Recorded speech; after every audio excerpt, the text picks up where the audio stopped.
A continuación, hablaremos del manejo clínico de la preeclampsia severa, anteparto e intraparto.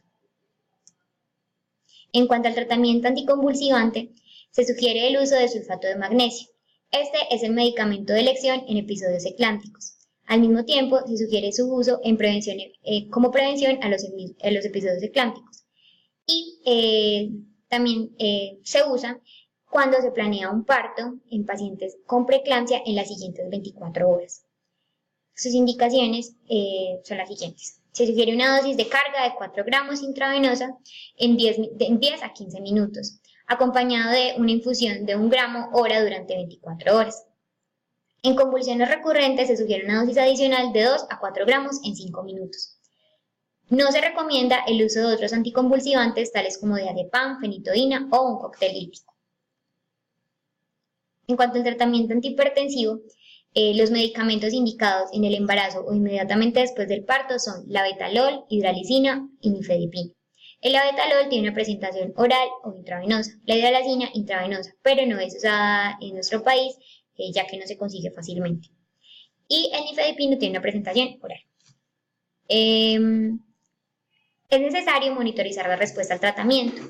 Esto para asegurar que la presión arterial baje, para identificar efectos adversos en la madre o en el feto y para hacer modificaciones futuras al mismo tratamiento.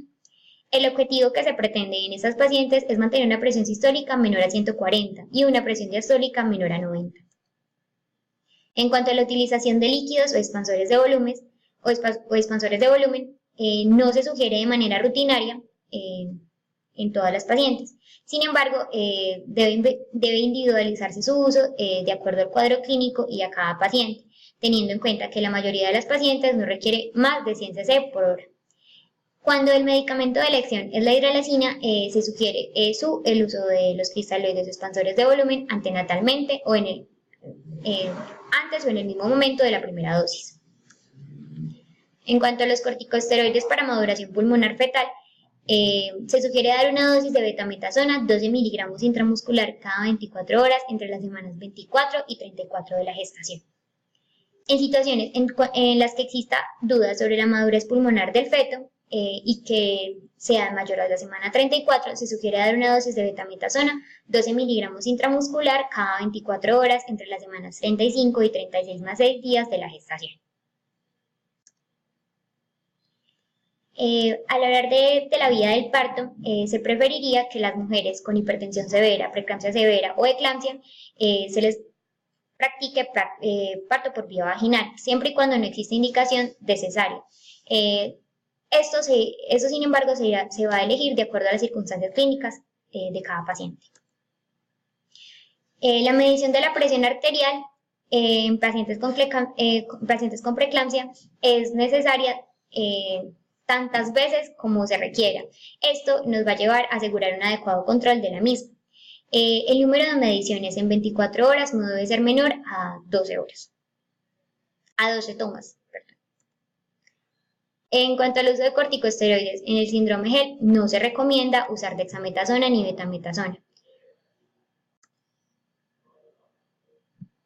Bueno, aquí tenemos un algoritmo con el uso de nifedipino en aquellas pacientes que presentan elevaciones severas en la presión arterial sistólica mayor o igual a 160 y diastólica mayor o igual a 110 que persiste por 15 o más minutos. Entonces, lo que se hace es, se utiliza nifedipino oral de 10 miligramos y se realiza un control 20 minutos después para mirar si la presión arterial ha disminuido o sigue elevada. Si la presión arterial continúa elevada, lo que se realiza es agregar 20 miligramos de nifedipino oral y continuar con el seguimiento de las presiones arteriales.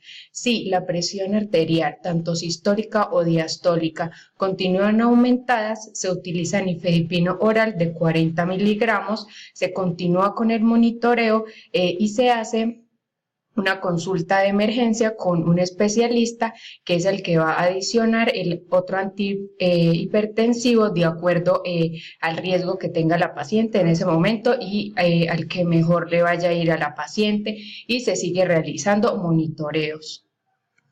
Y está el otro algoritmo que es para la betalol, que es igual, se usa con elevaciones de presión arterial sistólica mayor o igual a 160 o diastólica mayor o igual a 110 que persistan por más de 15 minutos. Entonces se usa el labetalol 20 miligramos vía intravenosa en 2 minutos y se realiza un monitoreo en 10 minutos para mirar cómo va la presión arterial. Si esta continúa elevada, se agrega otros 20 miligramos de labetalol en 2 minutos, se continúa el monitoreo en 10 minutos y si la presión arterial continúa elevada, se agregan otros 20 miligramos por vía intravenosa de labetalol.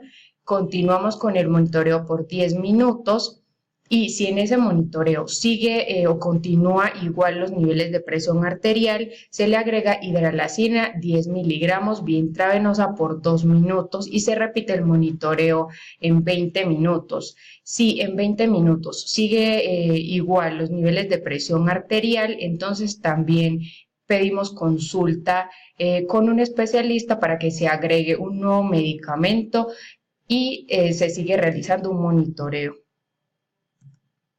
¿Cuál es el monitoreo fetal recomendado en aquellas mujeres con trastorno hipertensivo? Entonces se recomienda realizar una ecografía fetal entre la semana 20 y 30 de gestación para estar observando cómo es el crecimiento fetal y cómo es el volumen del líquido amniótico. Y se repite cada 4 semanas la ecografía en mujeres que tengan antecedentes de una preeclampsia previa, preeclampsia que requirió parto antes de la semana 34, preeclampsia con un hijo que nació con un peso menor del percentil 10, muerte intrauterina o una abrupción de placenta. Y en caso de una alteración en el crecimiento fetal, se debe realizar Doppler fetoplacentario en aquellas pacientes con una preeclampsia severa y que tengan un manejo conservador, se van a requerir periódicamente de una ecografía fetal, de un Doppler fetoplacentario y de una monitoría electrónica fetal.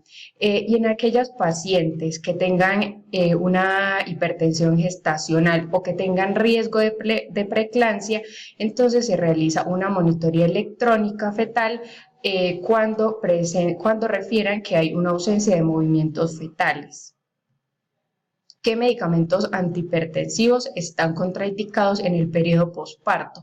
En aquellas pacientes que ya tuvieron el parto y que necesitan antihipertensivos, se debe recomendar que no se usen diuréticos en el periodo de lactancia y no se conocen efectos adversos en el recién nacido que esté lactando con medicamentos como labetalol, nifedipino, enalapril, captopril, atenolol y metoprolol. Y no hay tantos estudios hablando sobre qué tan eficaz sean otros medicamentos como los del grupo ARA2 y aquellos que están en el grupo de los IECA, pero que no sean ni enalapril ni captopril.